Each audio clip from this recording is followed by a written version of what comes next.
Pozdravljeni. V tretje gre rado. Težave z zvokom oziroma s podvojenim mikrofonom, tako da zdaj bo šlo boljše. Namen tega javljanja v živo oziroma odgovarjanja na vaše vprašanje je, da dobite boljši občutek, boljše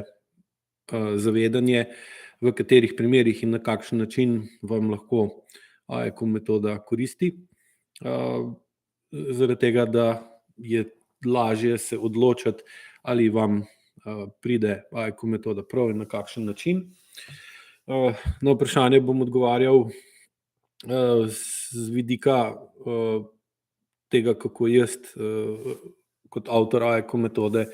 razumem delovanje določenih principov in vplivov tega, kar se nam dogaja v življenju, na naše življenje in na življenje ljudi okrog nas, na to, kako in zakaj lahko sploh prihaja do kroničnih težav, tako na telesni kot na vedenjski ravni, tudi še posebej na odnosih, in zakaj je danes v sodobnem času toliko veliko kroničnih težav, kot jih vidimo v vsakodnevnem življenju in v bistvu na vsakem koraku, že tudi pri najmlajših, pri starejših je pa stanje samo še bolj kritično. Tak način predstavitve AIQ metode bom poskušal imeti vsak četrtek ob 6. uri zvečer. Upam vsak teden z manj ali pa brez tehničnih težav, tako kot je bilo danes, in tudi se opravičujem tistim, ki ste čakali ta dogodek, pa sem ga potem mogel na žalost prekiniti. Boste pa lahko v posnetku videli to, kar ste hoteli v živo. Začel bom kar z prvim vprašanjem. Lepo pozdravljeni. Moja težava je povezana z izpuščaji na dlaneh. Že nekaj let se mi pojavljajo v valovih srbeči izpuščaji po dlaneh, sedaj pa so v zadnjih 2 letih prisotni bili le na desni dlani, tako da se je dlan tudi oluščila in seveda je postalo zelo moteče in tudi nič lepo na pogled. Intolerančni testi so pokazali občutljivost na kokošje jajce in kazein, vendar mi mleko ni povzročilo težav, kot so jih res jajca. Izogib le-tem je pripomogel k boljšem stanju dlani, vendar od poletja do sedaj tudi ni nič bolje. Od septembra sem na bioresonanci, kjer so se pokazale tudi glivice v telesu ter preveč aluminija. Sedaj je stanje na dlaneh, izpuščaji so sedaj tudi na levi dlani res kritično in srbečico ublaži le še krema s kortikosteroidi in antihistamatiki. Na temo alergij in intoleranc ste imeli že veliko pogovorov, vendar se res vrtim v začaranem krogu. Tako stanje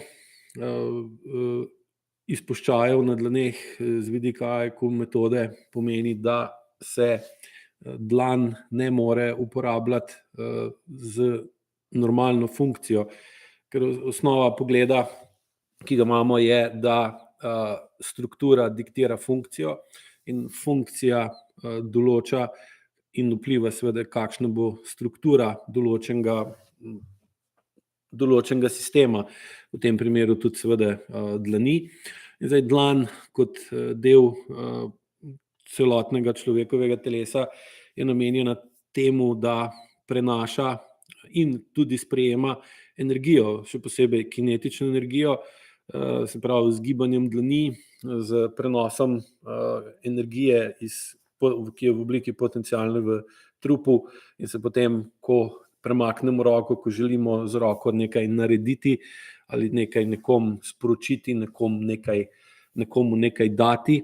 ali od nekoga nekaj odvzeti ali vzeti,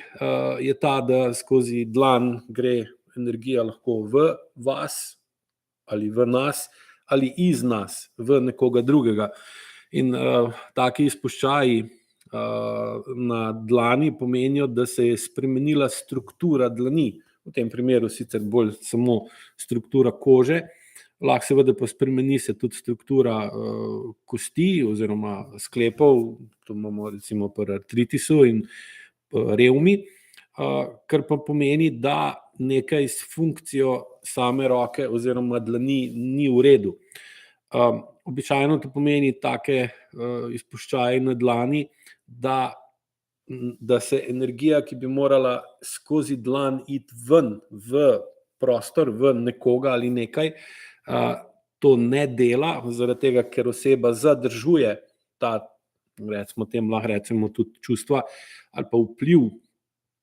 te kinetične energije, ki jo ima na nekoga druga v sebi in jih noče dati ven, noče skozi dotik ali gib, ki ga naredi z desno roko ali pa z levo roko, vplivati na okolico in potem to energijo spremeni v tako obliko, da spreminja samo sebe. In namesto, da bi vplivala na okolico, vpliva na sebe in potem pride do takih močnih izpuščajev ali pa močne spremembe oblike dlani. V takem primeru je potrebno ugotoviti,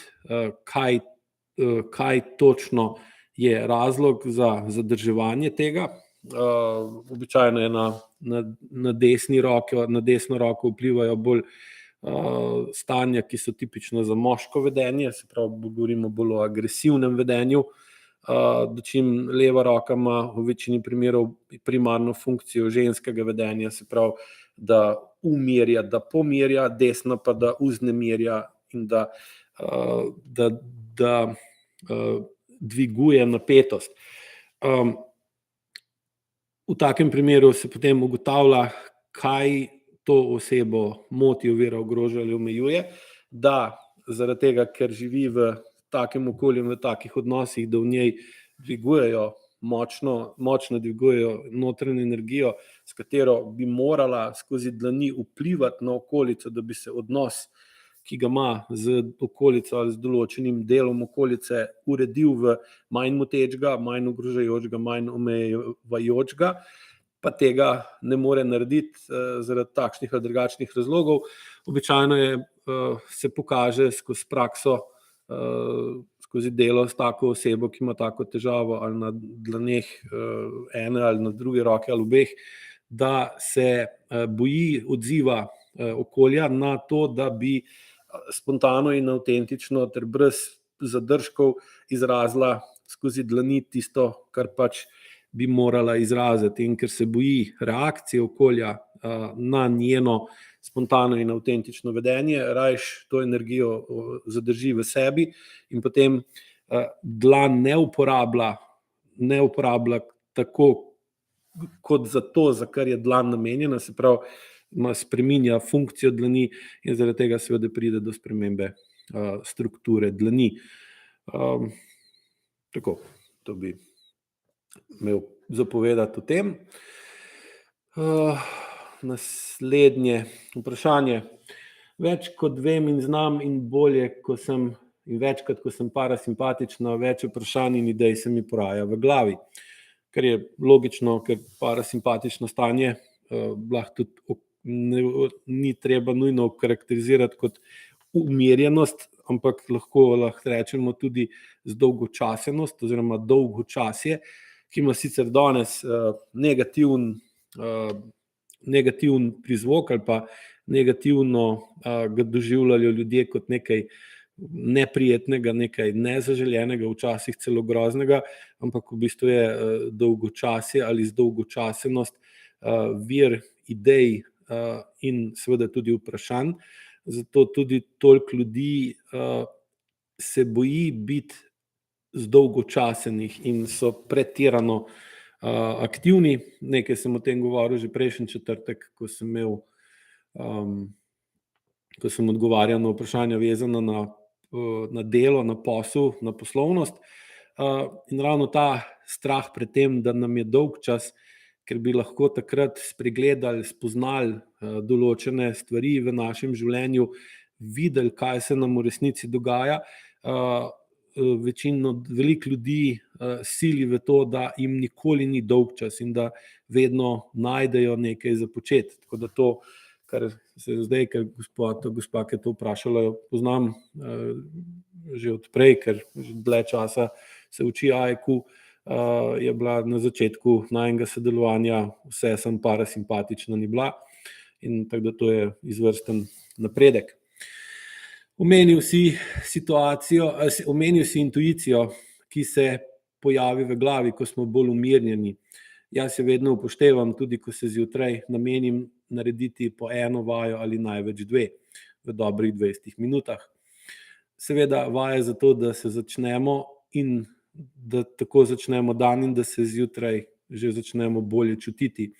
Jaz se velikokrat določam, katero vajo bom naredila po intuiciji in ko se poskeniram, vedno čutim približno enako. Desna stran nekoliko krajša, zato se odločam, da delam vaje bolj intenzivno ali večkrat na desni strani, nekoliko manj po levi. Še vedno je problem desna stran vratu in področje desnih reber. Se moram prijeti za prsni koš, da se prepričam, da sem zares vdihnila globoko tudi v desna rebra. Rahla bolečina iz notranje strani desnega kolka pa je prisotna pri hoji. Zdravniško diagnozo, ki so mi rekli, da je artroza kolka in so predvideli, da bo treba na zamenjavo narediti že pred okrog cca 10 leti, ampak glavica stegnenice je lepo ohranjena in nimam bolečin v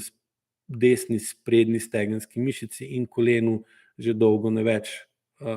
Sedaj se težave seveda zavedam, zato veliko vaj posvetim tudi obema kolkoma. Vprašanje, ki ga imam, pa je, ali je izbira vaj po intuiciji v redu, ali jo je treba vajo izbrati glede na stanje telesa, ko se zjutraj poskeniram in z nekim tedenskim načrtom z namenom večje raznolikosti delanja vaj in s tem manjše možnosti, da pademo v rutino. V bistvu je tako, bolj ko se čutimo in lažje, ko smo umirjeni, se pravi lažje, ko smo sami sabo, bolj lahko zaupamo tudi seveda intuiciji, ker v stanju mišičnih zakrčenosti in močne odtujenosti telesa od zavesti je tudi seveda intuicija lahko zelo popačena oziroma dostikrat je lahko rečemo tudi, kot da je lažna, da je fake, ker predvsem zavest dostikrat ustvari navidezno intuicijo, s katero si opravičuje, da nekaj ne stori, ker bi bilo to, kar bi storila, preveč zahtevno ali pa da bi jo vodilo v tako vedenje, zaradi katerega je bila v preteklosti kaznovana ali zaradi katerega je v preteklosti trpela in potem se seveda bojimo tako vedenje ponoviti, čeprav smo lahko danes 40 let starejši kot takrat, ko smo dobili izjemno negativno izkušnjo. Tako da intuiciji zaupati je stvar, je dejansko proces, predvsem zato, ker ob visoki senzorno-motorni amneziji nas intuicija zelo velikokrat zavede. Ko se odločamo, da bomo nekaj naredili, dobimo potrditev iz telesa, da je to, kar mislimo narediti, v redu, potem se pa čez nekaj časa izkaže, da kljub temu, da smo imeli dober občutek, da smo nekaj šli delati z dobrim namenom, da je dejansko končen rezultat tega, kar smo dosegli, pa tak, da ni v skladu s tistim, kar smo pričakovali ali pa čutili iz telesa. In pogosto, recimo sploh pri sebi samem vidim najpogosteje, da me poskuša ta tako imenovana intuicija zapeljati v to, da se odločim, da bom nekaj naredil, da bom naredil nek projekt, ker bo dober, ker bo super, pa se pa v bistvu izkaže, da je glavni namen tega projekta ta, da nimam časa, da imam enostavno manj časa in ker imam manj časa, seveda tudi težje opazim stvari, ki jih delam narobe, ki jih pri sebi naredim narobe in na ta način težje spreminjam svoje vedenje, ker enostavno za to nimam časa. In pri intuiciji je treba to upoštevati ter se učiti iz napak in ohraniti dovolj dober spomin, zakaj smo šli v določeno odločitev in kaj vse nas je vodilo, da smo takrat sprejeli to odločitev, za katero smo bili prepričani, da je dobra, potem se je pa pokazalo, da pa ni tako dobra in se na osnovi tega učimo, do kere mere lahko intuicijo uporabimo, do kere mere pa jo moramo dejansko prezreti in z razumom ter kmečko logiko razmišljati, ali to, kar smo se odločili narediti, dejansko drži ali ne. Zdaj, v vašem primeru, ker opažate konstantno večjo stisnjenost po desni strani, je taka zakrčenost po desni strani v bistvu namenjena temu, da držite to moško vedenje, moški vpliv, ki izvira in je doma predvsem v desni strani telesa, pod nadzorom, zaradi tega, da niste preagresivni, prenapadalni, preveč odločni in preveč takšni, da boste vse porihtali sami, sploh z ozirom na to, da ste ženska, lahko privede do zelo močne inhibicije delovanja na desni strani, ki je preobremenjena, hkrati pa zaradi te preobremenitve na desni strani leva stran nima pravilne funkcije in je dejansko podhranjena, lahko rečemo energetsko podhranjena in se potem seveda tudi žensko vedenje ne more aktivirati v primerni obliki, v primerni jakosti, kar pa potem dolgoročno pripelje do neuravnovešenja med moškim pa ženskim vplivom, ki bi pa glede na to, da imate žensko telo, mogo biti še zmeraj, da bi vaš vpliv na okolje bil primarno skozi žensko vedenje, ženski vpliv, sekundarno pa skozi moški. Tako da tukaj bi bilo za poskusiti nekaj časa več vlagati časa pa pozornosti v levo stran, zaradi tega, da se vaša leva stran bolj kakovostno poveže z vašo zavestjo in s tem povečate vpliv leve ženske strani na vaše misli, odločitve in dejanja. In na osnovi tega, ker bo ženska stran bolj aktivna, to je pa tista stran, ki pomirja, se bo tudi desna stran začela umirjati in bo v bistvu tako kot moški, ki pride, ki je vznemirjen in pride k ženski, ali pa otrok, ki je vznemirjen in pride k materi, ki je dovolj mirna, da lahko otroka pomiri, se pa tudi bo desna stran vedno bolj sprostila in bo vedno bolj umirjena in bo pol enakost med levo in desno stranjo zjutraj vedno bolj enaka. Ker če vidite, da uporabljate ta sistem, da uporabljate intuicijo in da se vam stanje zjutraj ponavlja, sicer zdaj iz vprašanja ni razvidno, ali je ta neenakost med desno pa levo stranjo zjutraj, ko se zbudite, vedno enaka ali se postopoma zmanjšuje. Če čutite, da se desna stran vedno manj zakrčena v povprečju zjutraj, potem pomeni, da ta pristop, ki ga zdaj uporabljate, deluje in potem ga ni potrebno spreminjati. Če pa vidite, da se desna stran je v povprečju vsako jutro podobna in da ne gre na boljš, potem bi bilo pa treba ta pristop, ki ga uporabljate, dodelati, dopolniti, poskušati v tem primeru dodati levo stran ali pa recimo kombinirati, da na desni strani delate vajo, za katero veste, da vas sprosti po desni strani, recimo dihalno zibanje trupa, tako da se zvijate v levo, hkrati pa s tem podaljšujete in sproščate mišice po levi strani, po desni strani telesa, aktivirate pa mišice po levi in s tem povečate aktivnost na levi strani in zmanjšate in bolj sprostite aktivnost po desni strani, ter na to opazite, da ko vajo zaključite, da imate bolj simetrično telo, se pravi, da desna in leva stran sta podobni, desna je bolj odprta, leva je pa bolj napeta, ampak še enkrat pa poudarjam, da to, kar potem dosežete z vajo, pomaga in izboljšuje samo to, da vas telo manj ovira pri vedenju, ki je drugačno od običajnega. Se pravi, če boste naredili vaje, to veliko ljudi narobe razume nekaj časa AEQ vajo, namen AEQ vaje pri višjih stopnjah, da bo jasno, če se učite AEQ pri učiteljih prve in druge stopnje, je sploh pri učiteljih prve stopnje primarna funkcija vaj, ki vas jih učijo ta, da se naučite bolj čutiti telo in da se naučite postopoma zmanjšati mišično napetost. In to je to. Potem pri višji stopnji učitelja, ko pa ste, več je poudarka, in tudi učitelji so v tem primeru bolj usposobljeni in imajo višjo čustveno zrelost, da lahko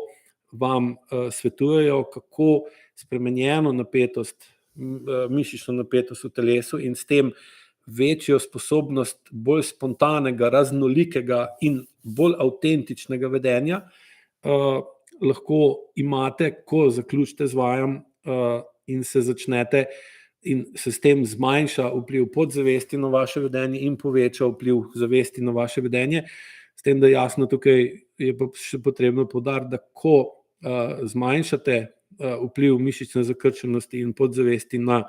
vaše vedenje, da se začnete vesti izven običajnih okvirov, kar je pa lahko za vas same ali pa za vašo okolico iznenadno presenetljivo ali pa polno presenečen, ali pa tudi seveda vas začnete motiti druge in lahko postanete za njih nadležni, sploh če se to spreminjate preveč na hitro in nimate dovolj časa, da se z njimi tudi skozi pogovor določite, zakaj ste takšni, zakaj se drugače vedete in zakaj ne reagirate na določene življenjske dogodke tako kot včasih. In s temi spremembami potem pride do vedno bolj močne sprostitve, v tem primeru recimo desne strani, in potem je potrebno delati vedno manj vaj,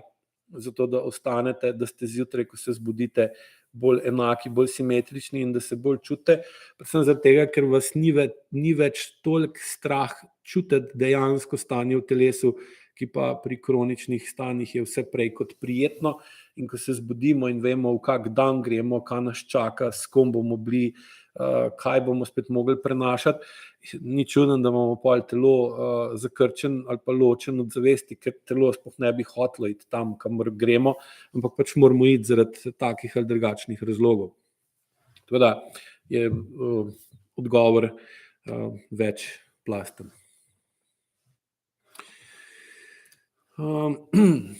Pozdravljeni. Zanima me glede tromboze in AEQ-ja. Kakšen je pogled AEQ-ja na to bolezen, saj je bila pred kratkim zanjo diagnosticirana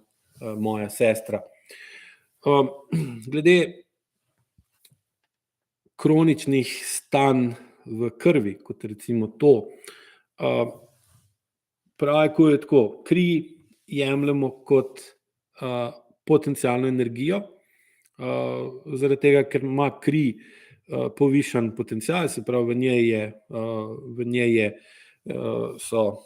kisik, so sladkorji, so substance, ki omogočajo, da v mišicah iz te potencialne energije, ki jo nosi kri s sabo,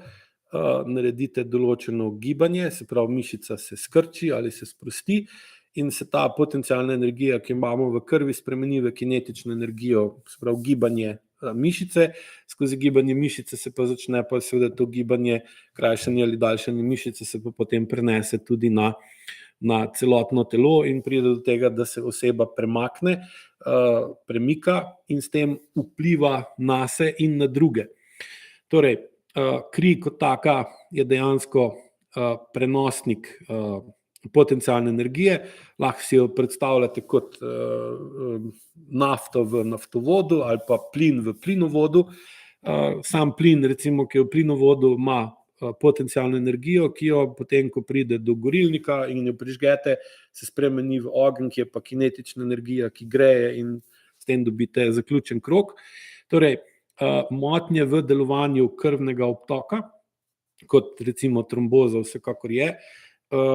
imajo iz te logike namen, da zmanjšajo učinkovitost oskrbe telesa ali pa določenega dela telesa s potencialno energijo, in s tem, ker pride manj potencialne energije na določen del telesa, se potencial tega dela telesa, da nekaj naredi, zmanjša. In ker je potencial tega dela telesa ali pa celotnega telesa kot celotne osebe manjši, je tudi vpliv te osebe na okolje manjši. In če je ta oseba v okolju nemočna,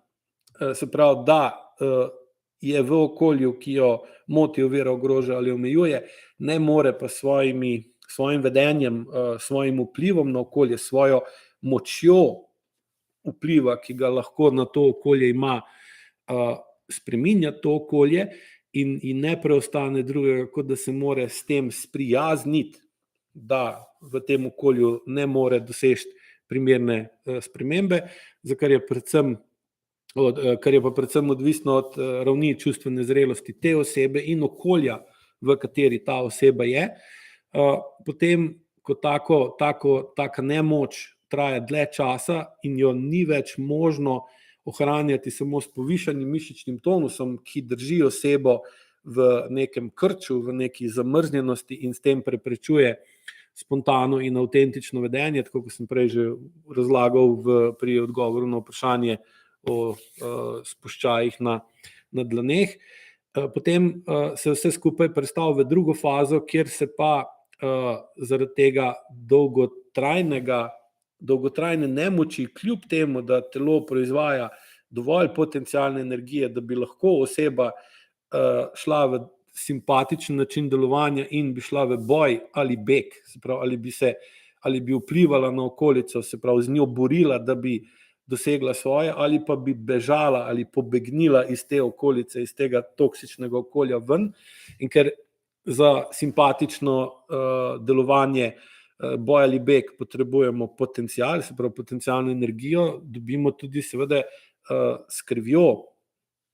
to potencialno energijo tam, kjer jo potrebujemo, zato tudi rečemo, da je kri osnova življenja in če recimo preveč krvi izgubimo, nam toliko pade potencialna energija, da se življenje ugasne,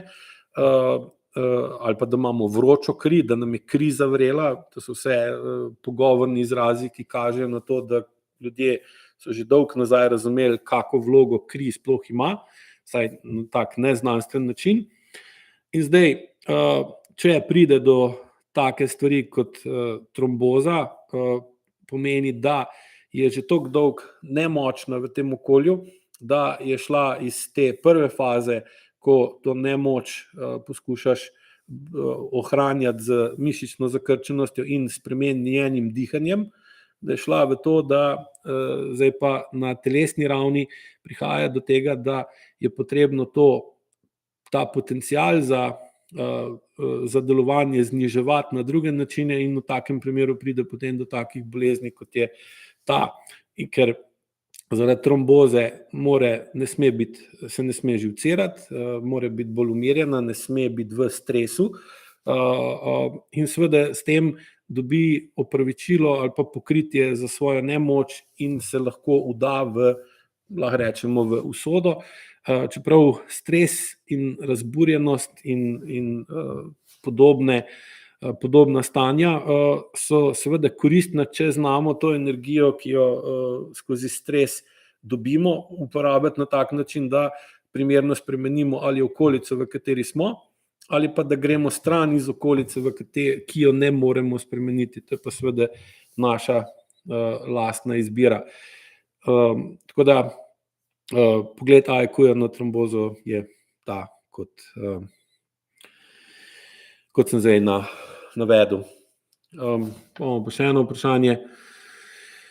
Moj sin je pridobil diagnozo ADHD, star je 8 let. Kako mu lahko pomagam?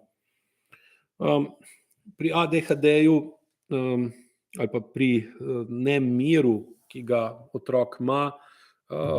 je v večini primerov problem previsoka napetost v okolju, v kateri otrok živi. Sprav, običajno je to družina, ki nima dovolj urejenih medsebojnih odnosov na način, da bi bil dom miren, sprav, da bi doma bilo dovolj mirno, da bi otrok lahko bil umirjen in pomirjen, ampak je doma preveč nemirno oziroma so preveč stvari je potlačenih, preveč močnih čustev je potlačenih, ki sicer lahko se na zunaj sploh ne kažejo, in tak dom, tak odnos, taka družina lahko deluje zelo umirjeno na zunaj, ampak na telesno podzavestni ravni je pa zaradi potlačene jeze, besa, gneva, prezira, maščevanja, gnusa, protesta, lahko tako visoka napetost, da se otrok začne v bistvu v takem okolju deluje kot rotor, se pravi, ko imate magnetno polje v elektromotorju, višjo napetost, ko date v elektromotor, višja napetost se ustvari znotraj navitja in potem se začne rotor vrteti v tem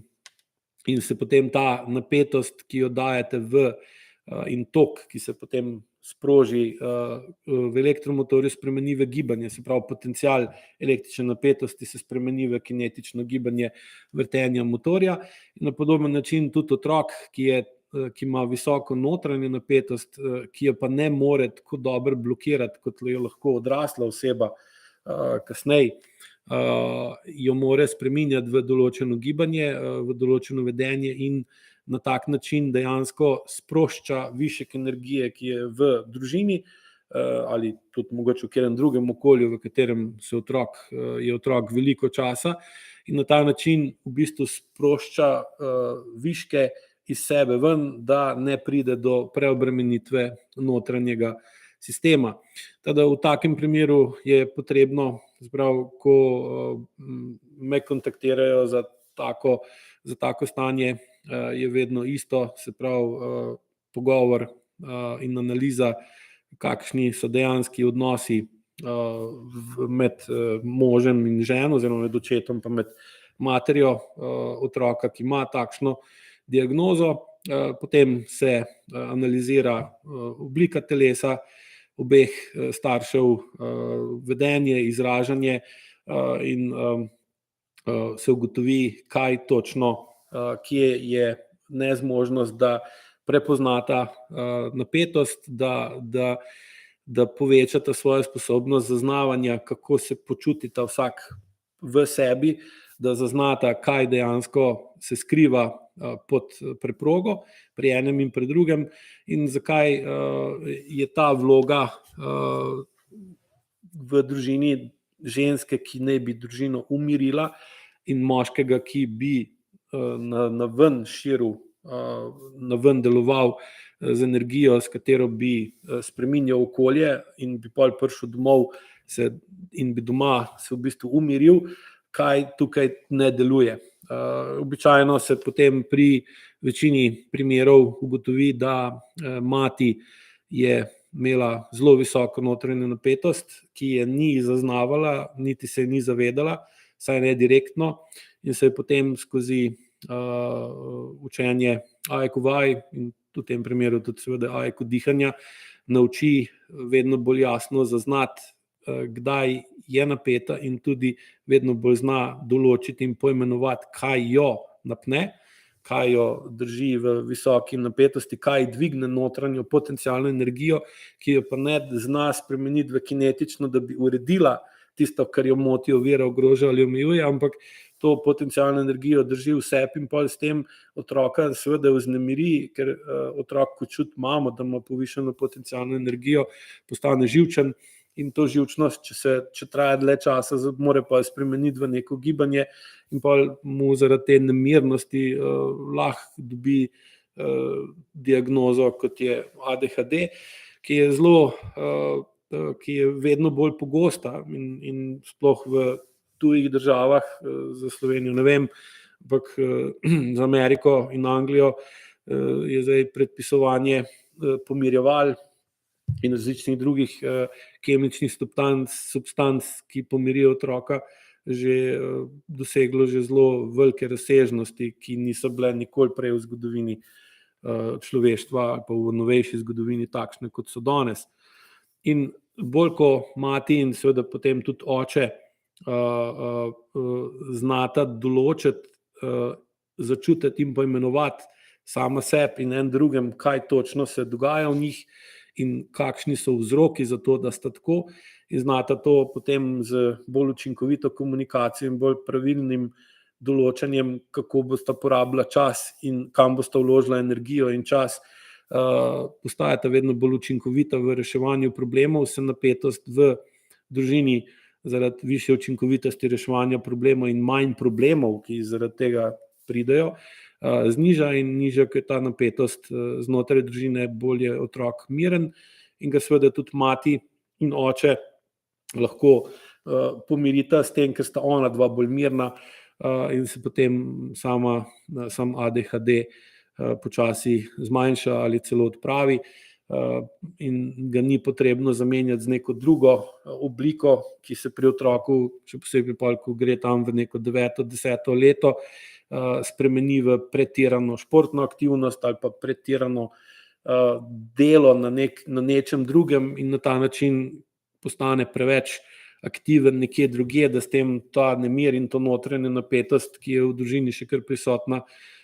izvaža na ven in seveda potem pa pride v obdobje, ko se mu pojavijo telesne poškodbe, ki so čist netipične za nekoga njegovih let. Evo, toliko o tem in s tem bi tudi zaključil današnjih dobre pol ure AEQ v živo. Se vidimo čez teden dni. Če vas zanima, pošljite vprašanje na delavnica@aeq.si in se bom potrudil odgovoriti, ko bo prišlo vaše vprašanje na vrsto. Hvala lepa in lep pozdrav.